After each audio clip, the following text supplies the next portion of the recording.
Ini faktanya 1,4 juta teman-teman kita. Tapi ternyata 1,4 juta pelamar itu posisinya cuman 2.000 yang tersedia di BUMN. Seleksinya ketat. Itu susah banget. Itu berarti 1,4 juta banding 2.000, teman-teman bisa hitung sendiri. Berarti kesempatan untuk masuk di BUMN 1 banding berapa. Ini ada komisaris nggak punya kompetensi hanya karena relawan dari partai politik, pernah bantu tipis-tipis misalnya jadi influencer, masuk dia ke komisaris. Ini meritokrasi rusak. Rusaknya meritokrasi ini yang belum masuk jadi putus harapan, yang sudah masuk ke dalam BUMN ngelihat ngapain kerja capek-capek. Toh komisaris ditinggal ditunjuk berdasarkan political appointee.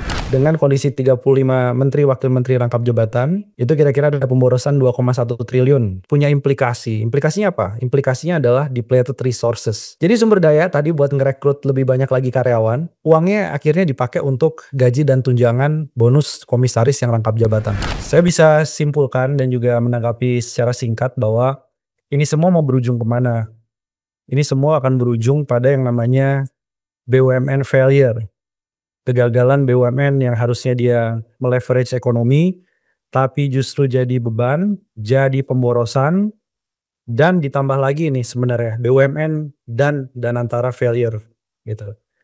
Government failure-nya juga ada. Ini karena memang diurus secara tidak kompeten. Sekarang kita lihat apa sih sebenarnya, balik lagi ke basic adalah komisaris itu fungsinya apa? Komisaris ini bukan cuma sekedar pengawas. Itulah kita perlu orang-orang yang punya kompetensi di bidangnya. Jadi kalau dia bicara soal energi ya sekarang trennya kemana? Ke energi terbarukan. Maka komisarisnya Pertamina harusnya diisi orang-orang yang punya dedikasi ke sana. Bukan diisi dari jabatan yang sifatnya adalah jabatan politik. Apalagi rangkap jabatan. Selain dari relawan atau mantan pembantu presiden, udahlah daripada nggak dapat kerjaan dikasih aja jadi komisaris Pertamina. Itu artinya 4 atau 5 poin dalam fungsi komisaris ini hilang semuanya.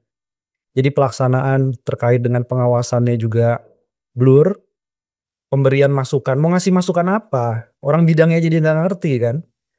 Jadi orang itu mau ngasih masukan kalau ngerti permasalahan.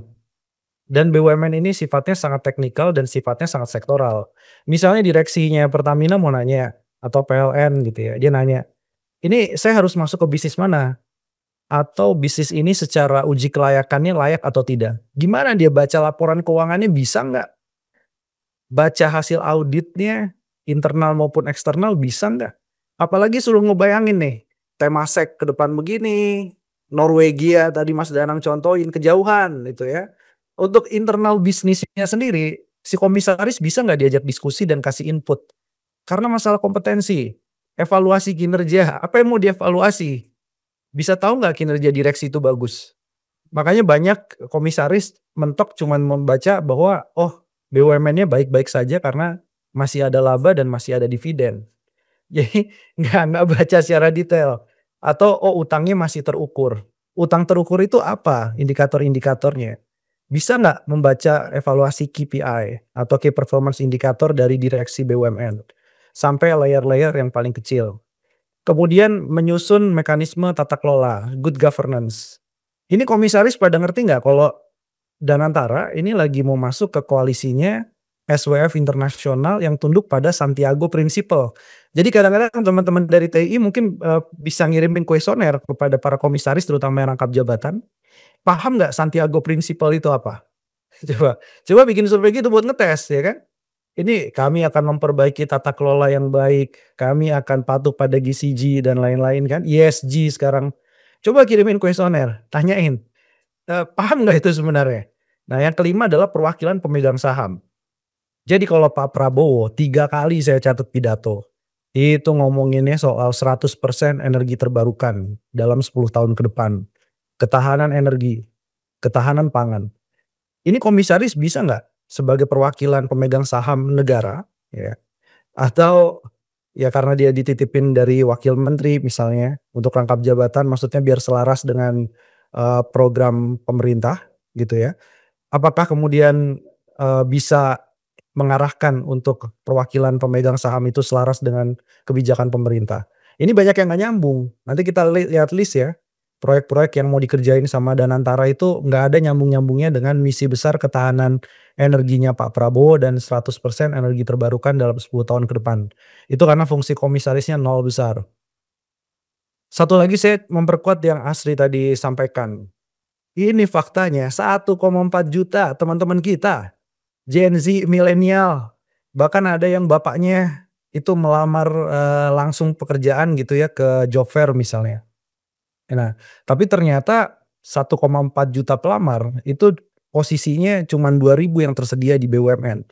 Seleksinya ketat, ada seleksi macem-macem akademik, ada seleksi kompetensi, A, B, C, D, ada tes kesehatan. Itu susah banget, itu berarti 1,4 juta banding 2.000 teman-teman bisa hitung sendiri, berarti kesempatan untuk masuk di BUMN 1 banding berapa. Ini ada komisaris nggak punya kompetensi, hanya karena relawan dari partai politik, pernah bantu tipis-tipis misalnya jadi influencer, masuk dia ke komisaris.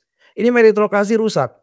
Rusaknya meritokrasi ini yang belum masuk jadi putus harapan, yang sudah masuk ke dalam BUMN ngelihat ngapain kerja capek-capek, toh komisaris tinggal ditunjuk berdasarkan, political appointee. Jadi siapa yang mau jadi direksi BUMN ke depan? Jenjang karirnya itu jadi putus. Karena makin, pinter bekerja, makin membantu BUMN tetap akan kalah sama yang titipan bapak. Efeknya adalah demoralisasi dan turunnya produktivitas. Kemudian struktur remunerasinya, saya kerja keras di BUMN, tapi komisaris bisa menikmati gaji dan banyak sekali tunjangan. Ini nggak fair, karena kinerja bukan menjadi basis dari remunerasi. Jadi rusak semua meritokrasinya. Makanya anak-anak muda kalau ditanya, "Kenapa masih pengen ke BUMN?" Satu-satunya jawaban mereka adalah upah yang tetap di tengah ketidakpastian. Kalau ada tawaran yang lebih pasti mereka pindah.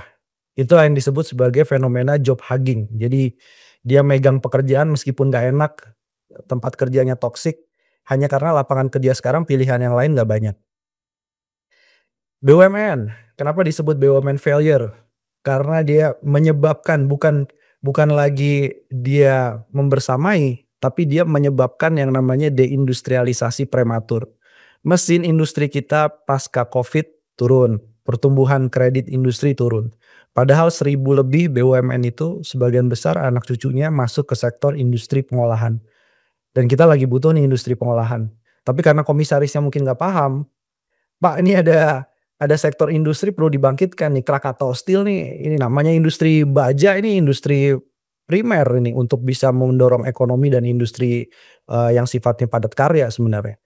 Tapi yang terjadi BUMN yang dikelola inkompeten, mau jadi Danantara sekarang, induk, super holding dari BUMN, kalau dalamnya nggak dibenerin, dan banyak tadi pengawasan-pengawasannya dicopot-copotin, salah satunya adalah KPK, BPK, hanya pengawasan tambahan setelah Undang-Undang BUMN Nomor 1 2025.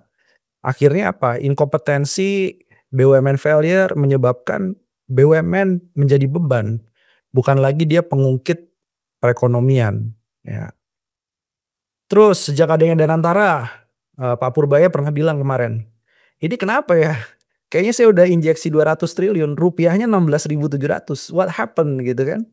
Apa yang missing? Yang missing tanya itu ke Danantara, tanya ke BUMN, tanya ke rangkap jabatan menteri dan wakil menteri, termasuk penunjukan relawan-relawan dan lain-lain. Orang mau investasi dia nggak trust, mau kerjasama dengan BUMN. Ngelihat komisaris pengawasnya gitu, kalau saya masukkan uang jutaan dolar untuk kerjasama joint venture, apa nggak deg-degan tiap hari? Ya kan? Jadi spot jantung terus investor yang mau masuk dan itulah yang terjadi. Teman-teman bisa lihat bahwa sejak Danantara, kita nggak bisa nyalahin apa yang terjadi pada Agustus sebagai pemicu utama, bukan. Tapi bahkan sebelum itu arus dana asing terus keluar. Terutama sejak adanya Danantara, karena nggak bisa membuktikan soal kompetensi dan bisa lebih profesional. Proyek-proyek yang disodorin sama Kementerian SDM ke Danantara ini isinya adalah proyek yang nggak laku. Yang kedua, Danantara disuruh masuk ke keberlanjutan, nggak masuk ke keberlanjutan. Yang nominalnya besar tuh kita tandain warna merah semua tuh. Ngapain masuk ke industri batu bara? Karena Danantara dan pengurus BUMN-nya punya konflik kepentingan dengan industri ekstraktif, terutama di batu bara. Jadi Danantara ini cuman cuci dapur kotornya BUMN. Selain harus mikirin utang-utang BUMN yang ditinggalkan oleh Kementerian BUMN, tapi si Danantara juga harus masarin proyek-proyek BUMN yang nggak laku, gitu. Jadi gimana mau kayak Norway, ya, kayak Temasek, kayak Khazanah, gitu ya. Ini mirip kayak 1MDB makin lama. Oke, yang worry bukan cuma kita semua nih, bukan cuma akademisi, think tank, masyarakat sipil gitu ya, atau serikat pekerja BUMN. Yang worry ini saya tambahkan lagi nih, nasabah Himbara. Ini kalau proyeknya bermasalah karena inkompetensi tadi, emang nggak ikut terseret uang yang ada di bank-bank Himbara? Ya, kalau misalkan 200 triliun kucuran tadi bermasalah ke proyek-proyek yang ya asal Bapak senang, apa nggak ada implikasi terhadap kesehatan keuangan dari bank-bank Himbara? Nah, kalau teman-teman simpanannya di bawah 2 miliar, oke ditanggung oleh lembaga penjamin simpanan.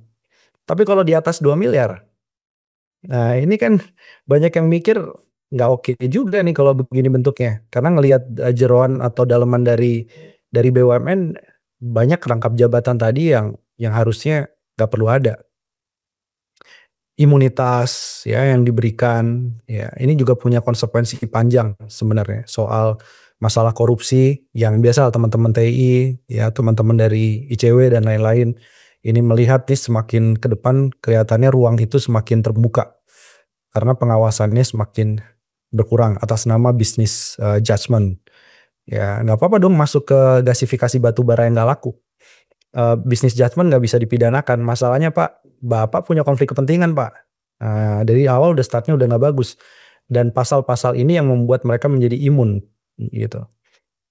Kita juga punya survei, hasilnya adalah 61% dan antara itu berisiko menambah beban utang BUMN. 47% isunya adalah mereka khawatir akuntabilitas dan transparansi adalah tantangan terbesar dari Danantara. 56% responden itu nggak setuju kalau modal investasi Danantara diambil dari APBN karena nggak fair menurut mereka. Jadi BUMN-nya masih dapat subsidi dan kompensasi, tetapi masih minta penyertaan modal dari APBN, tetapi kerugian Danantara, kerugian BUMN bukan kerugian negara. 59%, hampir 60% menjawab resiko penyalahgunaan kekuasaan. Jadi ini menguatkan apa yang teman-teman dari TII temukan, bahwa sebagian besar responden itu khawatir penyalahgunaan kekuasaan oleh elit dalam Danantara sangat besar. Jadi karena ada konflik kepentingan termasuk rangkap jabatan. 80,7% itu khawatir resiko korupsi dalam pengelolaan Danantara. Ini obvious ya, karena rangkap jabatan, karena masalah tumpang tindih politik tadi, inkompetensi membuat ruang korupsinya terbuka. Kita hitung pakai hitung-hitungan sederhana, intinya adalah dengan kondisi 35 menteri wakil menteri rangkap jabatan, itu kira-kira ada pemborosan 2,1 triliun gitu ya. Nah ini belum dampak nggak langsungnya tentu lebih besar daripada itu. Cuma kerugian ini punya implikasi. Implikasinya apa? Implikasinya adalah depleted resources. Jadi sumber daya tadi buat ngerekrut lebih banyak lagi karyawan, uangnya akhirnya dipakai untuk gaji dan tunjangan bonus komisaris yang rangkap jabatan. Yang harusnya isu sekarang adalah BUMN jadi penyangga serapan tenaga kerja ketika swasta lagi lesu. Nah, tapi duitnya dipakai buat hal lain ya gitu. Jadi ada misalokasi sumber daya. Satu lagi adalah soal BUMN dibalik klaim beras aman-aman saja. Karena ini ada masalah dalam penunjukan secara politik, terutama di Bulog. Akhirnya nggak nyambung semua yang dikerjain sama BUMN pangan. Itu dengan realita bahwa harga beras makin mahal meskipun stoknya diklaim 3,7 juta ton. Tertinggi sepanjang sejarah swasembada. Siapa yang bisa dipercaya? Jadi BUMN-nya dipakai lebih ke arah pencitraan dibandingkan memang evidence base dari policy. Nah ini saya mau memperkenalkan karena websitenya BPI Danantara jelek ya. Teman-teman nggak akan temukan informasi apapun sehingga masyarakat sipil bikin yang namanya Danantara Monitor. Di situ akan men-tracing project-project dan juga ada whistleblowing system. Sehingga kalau ada yang protes rangkap jabatan, harapannya yang protes, saya sih lagi dorong yang protes dari teman-teman serikat pekerja. Karena merusak meritokrasi itu kita siapkan kolom whistleblowingnya. project-project-nya juga bisa di-trace, dan antara lagi main apa aja, lagi kasih penugasan ke BUMN apa aja. Dan yang terakhir teman-teman, kalau TI dan Bang Ferry tadi ya, main lewat konstitusi, lewat kerangka legal, formil, kita pakai jalur advokasi langit nih, karena udah hopeless.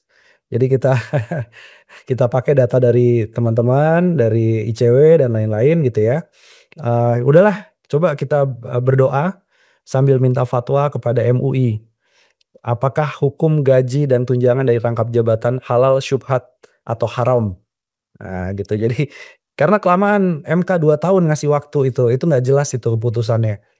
Kita pengen yang cepet nih, karena tanggung jawabnya bukan hanya di dunia tapi juga di akhirat. Itu aja, terima kasih.